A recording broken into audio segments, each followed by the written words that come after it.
Hello everybody, I'm Bill Carnegas, the author of The 6 Power Moves of Chess, and this is chess lesson number 2 in the series, and in it we're going to cover checkmates, how to checkmate the enemy king, and stalemate. So now let's look at how the rook can deliver checkmate against the enemy king. Any pawn or piece, except for the king, can deliver checkmate, and checkmate is when the king is in check and he can't get out of it. He can't run, he can't hide, the check can't be blocked or the attacker captured. In the strategy section of this lesson, you're going to learn that the fundamental elements of chess are time, space, and force. If I have an advantage in time, it means that I'm one step ahead of you. And if I have an advantage in space, it means my pieces can move to more squares than your pieces. And if I have an advantage in force, it means that I have one more attacker than you have defenders, or maybe no defenders at all, or 2 against 1 or 3 against 2. Notice that in this position, the black king has only 2 squares he can move to. He can move to this square or this square, whereas the white king can move to 1, 2, 3 squares. Whose turn it is to move in chess is the most critical thing, and that's a time issue. Sometimes both sides are getting ready to deliver checkmate, but the side who moves first is the one who checkmates first and wins the game. So in this position, it's let's say it's white's turn to move. And can you see any checks that white can deliver against the black king? This is very simple. Anytime I ask a question in these videos, you can pause the video and spend some time thinking about the answer. Also notice that at first glance, you see that black has a queen and white only has a rook, and you might think that black has an advantage. But because it's white's turn to move, and because the black king has no escape squares, the back rank, the rook can deliver a check and checkmate on the back rank. Like this. It's check. And it's actually checkmate. The queen can't help. She's not where she needs to be to defend this back rank. And because none of the pawns have moved in front of the king can't escape. This is called a back rank weakness, and it's a common way that checkmate is delivered in chess. Now let's turn to another checkmate. But before we move on, I just want to point out that if the rook were a queen, the queen could also deliver this sort of checkmate, since the queen has the power of the rook as well. In the first example, we saw the rook mate the king all by itself, but generally you need 1 or more pieces to mate the king. And because these are the beginner videos, and I'm assuming you have no experience at chess, we're just going to demonstrate how these mates are done. And then in later videos we'll create some problems for you to solve. But in this example, we see that the white pawn is deep into enemy territory, and it's preventing the king from moving to the square. And so let's say it's white's turn to move, and the queen can move here. And on the next move, it can, whatever the king does, whatever any piece does, actually, there's no way of stopping this mate. Let me make sure that that's true. Yes. So let's say the king, well, let's just say the bishop runs, moves here, and then the queen can deliver checkmate because it has the defense of this pawn supporting the queen and checking and checkmating the king. So this is a queen-pawn checkmate. In this example, we're going to look at how a rook and knight working together can mate the king. And black has played very poorly to get into this position. And one of the themes almost with all of the mates is the king having few squares to escape to.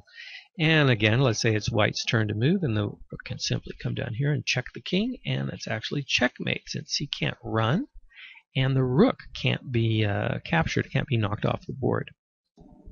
And do note that anything that can be done with the rook can be done with the queen as well. So the queen and knight working together have even more opportunities for checkmate. One strategic advantage is to get your queen and rook doubled like this on the 7th rank.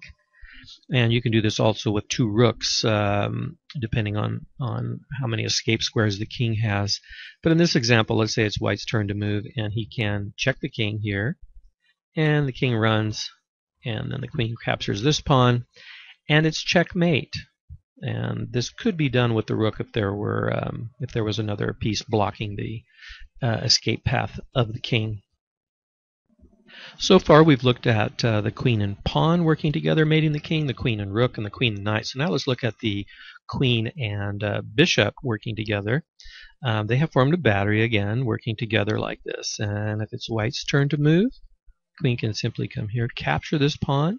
Because the queen is being defended by the bishop, this is check and checkmate because the king has no escape squares.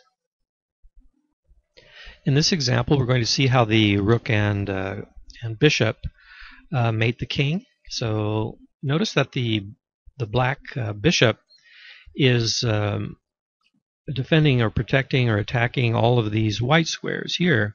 So the king can't run to this square or to this square. And when we combine this idea, because in this example, the king might have an escape square compared to the very first example we had, but here the rook will deliver mate by checking the king. King can't run this way, and the bishop, as I said, is guarding these squares. So that's a rook-bishop mate. In the next mate, we see a rook and queen against a lone king, and this mate can work as well with two rooks. So it's let's say it's black to move here, and the mate begins, with a check. So always look for the checks, and let's say we deliver it with the queen. So we check the king, and the king can't run to this file because the rook is guarding all the squares in this file. So he has to move this way, has to move to the left, and it doesn't matter where he goes. Let's say he moves here. What you want to do is you want to keep him from running. You want to push him all the way to one edge so that you can deliver mate. And just imagine a stairs. This is a stair-stepping situation. You see the queen and the rook are on different ranks.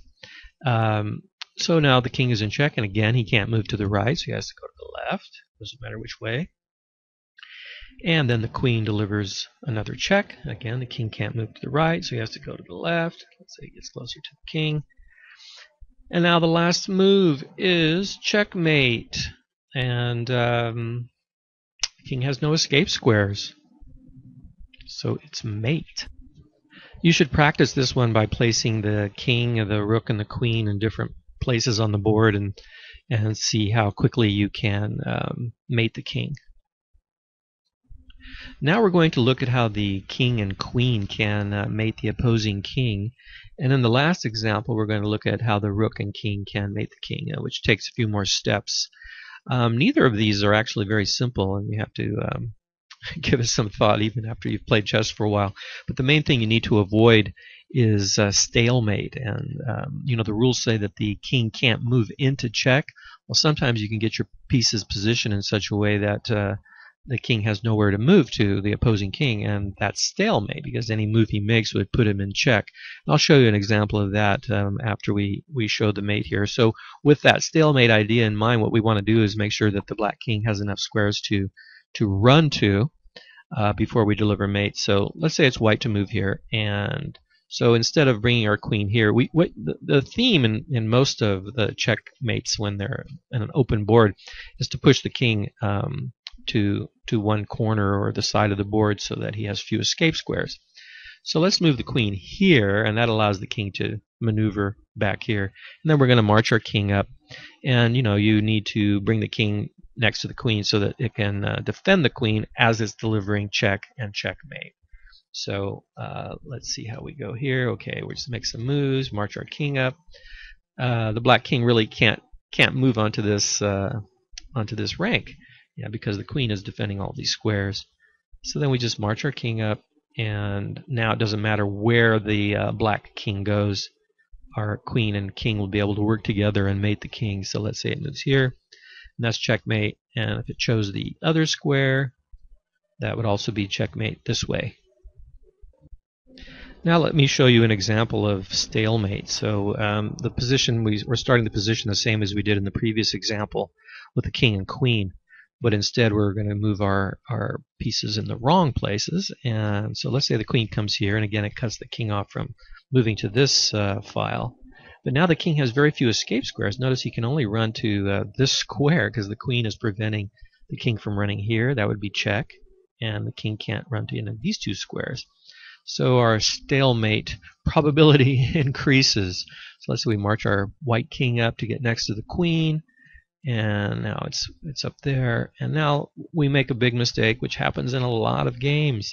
We slide our king up, and now look, the black king cannot move without moving into check. It can't move next to the king, of course, that's against the rules, and it can't move to either of these two squares or this square because the queen is guarding them all. So this is stalemate, and it's a draw, and both sides would receive half a point.